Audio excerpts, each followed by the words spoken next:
पैगाम पहुंचाइण चाहियां थी। सिंधुअ ते दाड़ो नामंजूर, गैर कानूनी शके नाल नामंजूर।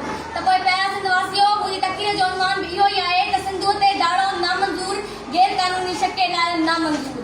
ऐं पंहिंजी तक़रीर जो आगाज़ हिन शेर सां कंदसि। मूंखे पंहिंजा खपनि कोन परावा खपनि, मूंखे पंहिंजा खपनि कोन परावा खपनि, सिंधी सोना रुगो मूंखे सावा खपनि।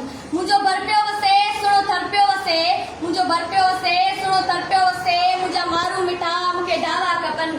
मूंखे पंहिंजा खपनि कोन परावा खपनि, सिंधी सोना रुगो मूंखे सावा खपनि।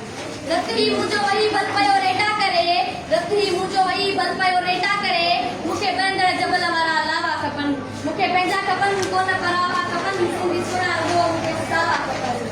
जंहिंजी दिलि ते चिटो नालो सिंध जो हुजे, जंहिंजी दिलि ते चिटो नालो सिंध जो हुजे, ॿाहिरि भेणो तसे सिंध ॼावा खपनि। मूंखे पंहिंजा खपनि कोन परावा खपनि, सिंधी सोना रुगो मूंखे सावा खपनि।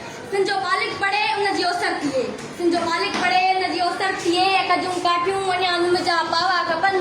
मूंखे पंहिंजा खपनि कोन परावा खपनि, सिंधी सोना रुगो मूंखे सावा खपनि।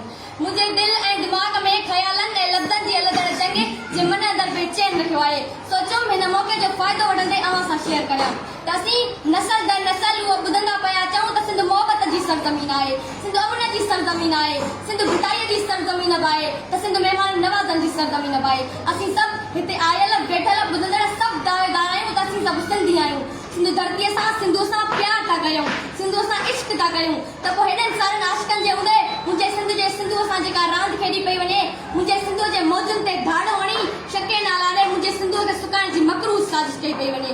उहे साज़िशी टोला ॼाणनि था अगरि असीं सिंधुअ ते शके नाल ॾींदासीं त सिंधी रुगो मुसीबतुनि में फासी वेंदा, छो त शके नाल ॾियण सां सिंध जी ज़रख़ीज़ ज़मीन बंजर ऐं रेगिस्तान बणिजी वेंदी, बेरोज़गारी ऐं गुरबत वधी वेंदी, जंहिं करे ॾोहनि में इज़ाफ़ो थींदो, ॻोठनि मां शहरनि लाइ लॾ पलाण थींदी, जंहिंसां तमामु घणा समाजी मसइला पैदा थींदा, माहौलियात जी गदलाहट पैदा थींदी, बीमारियूं वधंदियूं, जंगली जीव पखी मरी वेंदा या सिंध छॾे वेंदा, मछलीअ जो नस्ल ख़तमु थी वेंदो, अरबी समुंड जे किनारे जा इलाइक़ा समुंड गिरकाईंदो पियो वञे, पाणीअ जे जल जे पाणीअ जो फुट हज़ारे गुना हेठि लही वेंदो।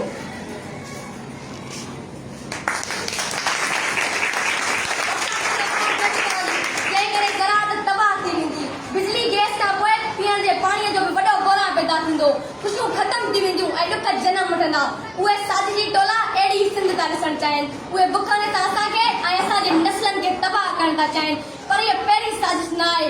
सिंध जेका पाकिस्तान जे वजूद खां पहिरियां दुनिया जे नक्शे ते क़ाइमु आहे ऐं नापाक साज़िशुनि सां मुंहुं ॾींदी पई अचे। असांजी तारीख़ जा अहिड़ा विसरंदड़ ऐं मिटंदड़ किरदार, दूलियत दरिया खान हेशू ऐं जहिड़ा किरदार, तंहिंजी हिमत जुरत ऐं बहादुरी जा किस्सा पढ़ी उन्हनि जो वॾनि महफ़िलुनि में ज़िक्र करे फ़ख़्र सां पंहिंजो ॻाल्हि ऊचो था करियूं, त पोइ अॼु असांजी सिंध वटि उहो ई वक़्तु उहा ई आज़माइश जी घड़ी अची वई आहे। अॼु असांजी सिंध वटि अहिड़नि होशू हेमू दूलियत दरिया खान ऐं दोदे जहिड़नि दिलेरनि ऐं अॾनि पुटनि जी ज़रूरत आहे। असीं 5300 साल पुराणी इंडस सिविलाइज़ेशन जा वारिस आहियूं, 7 करोड़ आबादी रखंदड़ सिंध जा वारिस आहियूं, त पोइ अचो त असीं सभु सिंधी मुत्तहदी अॼु जी तारीख़ जा हेमू होशू दरिया खान दूलियत बणिजी पंहिंजी हिमत ऐं जुरत सां भिटाई अयाज़ अमर जलील बणिजी पंहिंजी कलम जी ताक़त सां पूरी दुनिया ताईं पैगाम पहुचायूं। सिंधी निंदड़गा न आहिनि, सिंधी ॾिडड़ा न आहिनि, पर सिंधी हिमत ऐं जुरत जा शाहकार आहिनि। सिंधी पंहिंजे विरसे, पंहिंजी सक़ाफ़त ऐं पंहिंजी धरतीअ जे इंच इंच जी हिफ़ाज़त करणु ॼाणींदा, त पोइ अचो त असीं सिंध ऐं सिंधु ख़िलाफ़ नापाक साज़िशूं गॾण जे अखियुनि में अखियूं मिलाए उन जे नापाक इरादनि खे खाक में मिलाए सिंध मां तड़े बजाए कढूं। Sindh does not beg for favor. I demands justice. Because without sin